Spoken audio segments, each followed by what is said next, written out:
Hello and warm welcome to everyone watching this presentation.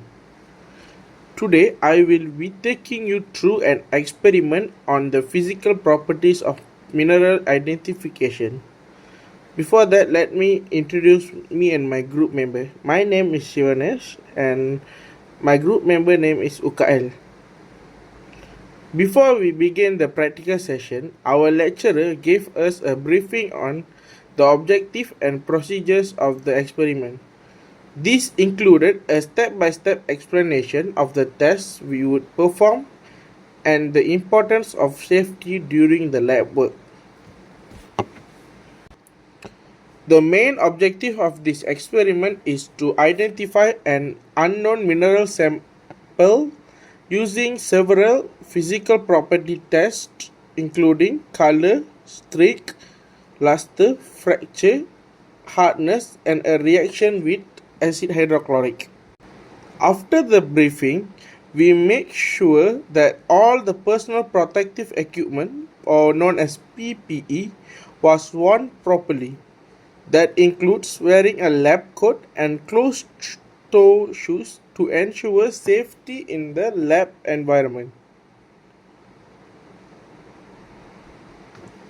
Once we prepare, we randomly selected a mineral stone from the mineral stone box to begin the experiment.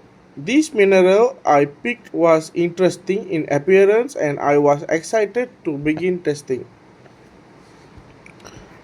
Now let's go through the equipment used in the experiment. We used a mineral stone identification book, a white streak plate, a light source, in this case my phone's flashlight, a Mons hardness test kit, hydrochloric acid, and a spot plate for collecting samples. We start by identifying the mineral using the mineral identification book by carefully comparing the visual feature and the structure of my sample with the description in the book. I identify the mineral as dolomite.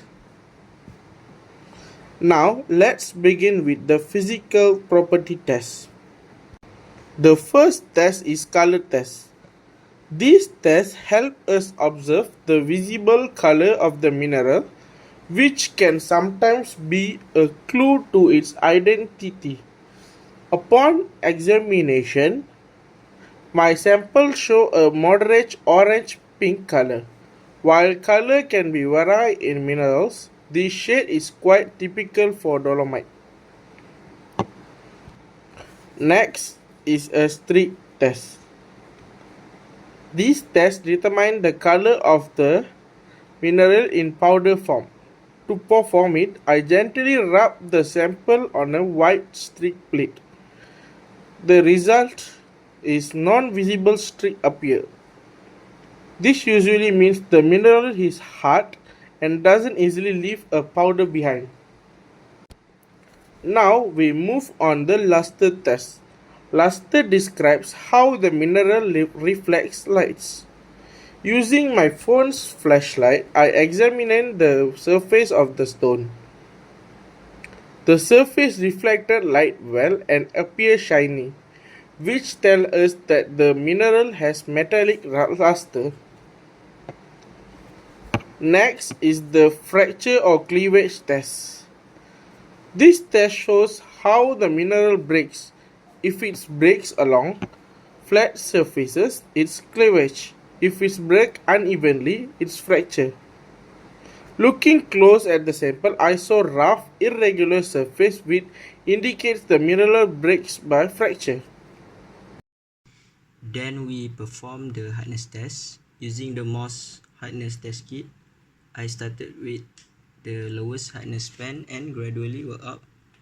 The mineral was finally scratched by a pen with a hardness of 8 to 9. This tells us dolomite is quite a hard mineral.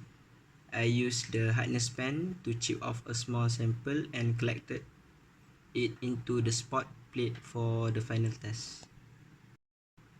The last test is the acid reaction test.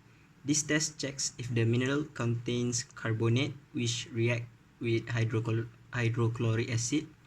I add 1 to 2 drops of hydrochloric acid onto the mineral sample in the spot plate. As expected, bubbles began to form, indicating a reaction. This confirms the presence of carbonate in the sample. Another indicator which that is dolomite. Now let's summarize the result of our experiment, which the mineral was identified as dolomite, and the color for it is moderate orange pink, and it have non-streak on it, and the reaction, and it's spark a metallic shiny when we flash a light, and the shape of the mineral is fracture, which it present with a rough surface, and the hardness between like 8 to 9 on the based on the Mohs scale. So for the acid test, the result is positive, which as we can see the bubbles form with when the dolomite react with hydrochloric acid. So the experiment shows how physical testing methods can accurately help us identify minerals using basic tools and careful observation. So thank you for watching, and I hope this presentation helped you understand the importance of mineral identification and the role of physical properties in geology.